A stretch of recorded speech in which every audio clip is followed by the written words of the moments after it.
How did you establish the Society of Hospital Medicine in America, and what were your biggest challenges in the beginning? Well, so I established it with one other doctor, Lynn Whitcomb. The two of us did it together. We had each been trying to do it alone, and happened to find each other, and then did it together.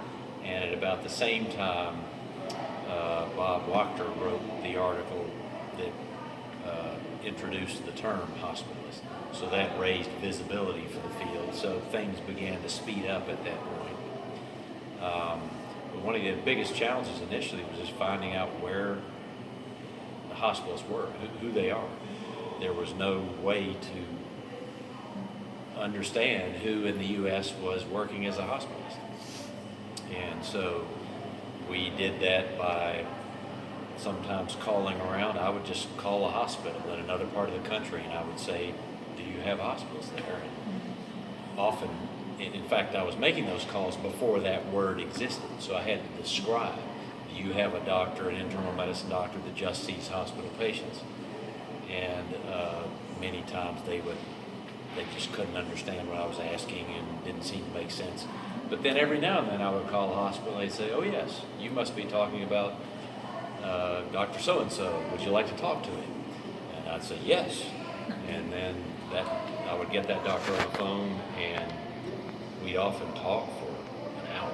Right in the middle of the day, we had not planned, we're both needing to see patients, but we'd stop and talk for an hour, and I developed a set of questions that I would ask each of these new doctors. Like, what is your schedule of work? How do you manage night call? How many patients do you see each day? Things like that. So the biggest challenge early was just identifying who hospitalists are and beginning to learn how each of us, the way our practice was structured. Does that make sense? Yeah, I guess. And what do you think about the challenges of implementation hospital medicine in Brazil? I think it has everything to do with the environment you're starting in. And I think in most ways, it's very similar to the U.S. environment. But there's probably some important differences. For example, in the U.S., historically, primary care doctors, so internal medicine family physicians, would see their patients in an office, out of the hospital, and in the hospital, both. And so when hospitals arrived, we were changing that. And that's a big deal. And a lot of people thought that was still fake. That's a terrible idea. And so that's something we had to think very carefully about. And as I understand it, in Brazil, it's not so much, it never has been so much that way, that the same doctor always saw a patient in and out of the hospital. So the arrival of hospitalists in Brazil doesn't mean such a dramatic change in regards to continuity in and out of the hospital. Other challenges in Brazil that I don't understand as well are things about how healthcare is paid for. So one of the first things people learned about hospitals in the U.S. was that when they cared for a patient, the cost tended to be lower than when other doctors cared. And so I don't know if you're having the same experience or if people, I don't understand that very well. But that's something to think about. But any new model can be a threat to people who've been around a long time. They're nervous about change. And so that's will be a challenge to consider.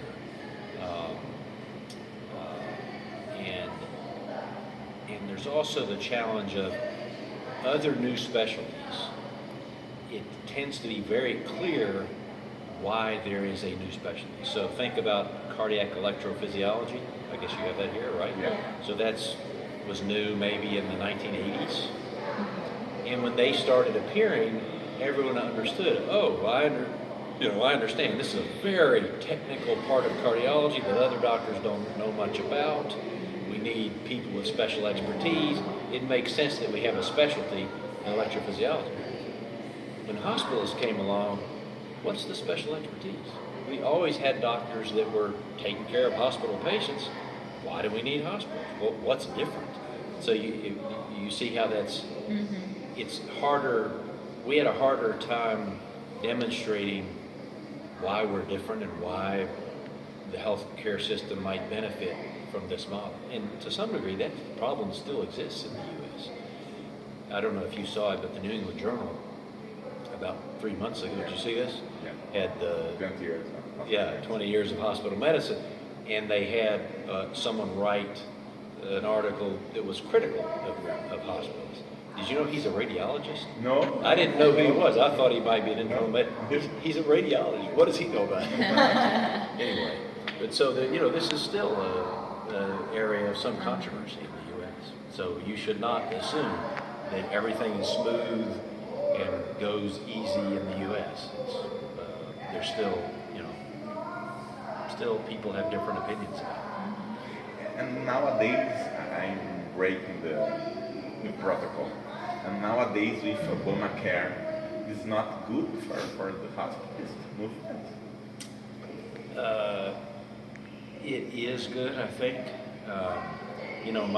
The lecture I'm going to give in a few minutes, I'm going to talk not about Obamacare, but about why we have hospitals in the U.S.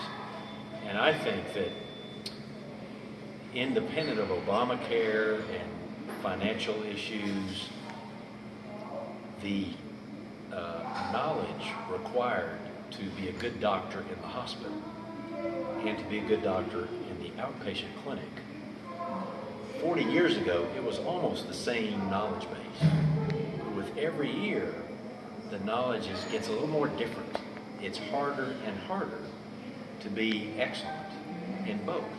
I don't think I could do it.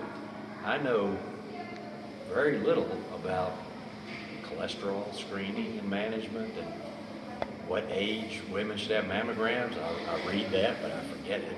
Vaccinations, I'm not expert in that.